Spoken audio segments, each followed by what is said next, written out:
worst storm in 500 years whips the North Sea into a boiling cauldron. Flood tides lashed by hurricane winds defy the heroic efforts of thousands of workers to reinforce the dikes and race inland to inundate 1/6 of Holland's land area. Even as these pictures were taken at the height of the storm, the death toll stood at 1,400. And as rescue work progressed, it was feared the grim total might reach the 2,000 mark. The dikes, for centuries Holland's bulwarks against the sea, crumble in hundreds of places, and the relentless flood of salt water pours over hundreds of thousands of acres of fertile farmland, just reclaimed from the ravages of war.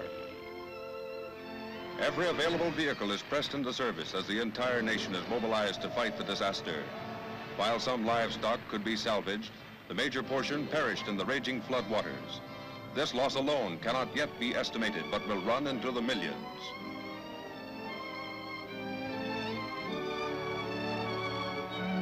Houses in the coastal area are torn from their foundations and tossed into grotesque positions.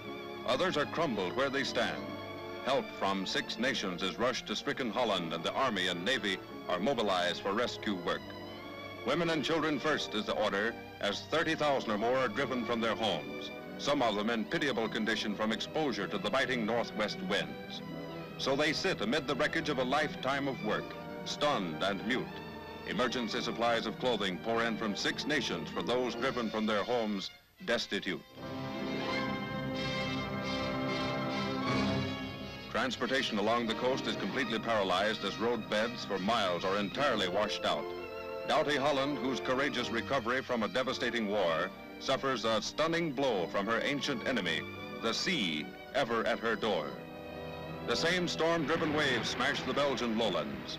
The North Sea rushes in irresistibly to engulf land wrested from its depths centuries ago, devastating an area of Belgium inhabited by more than 3 million.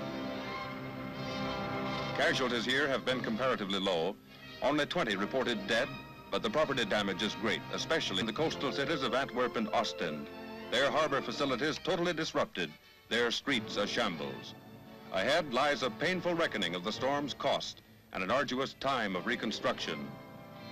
Termed the worst natural disaster in 1,600 years of its history, the storm vents its fury on the east coast of England. Particularly hard hit is the region surrounding the famed Thames estuary, lined with seaside resorts.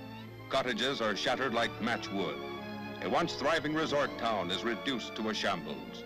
Britons place their dead 324, with many still unaccounted for. Among them were 12 American Air Force men and members of their families.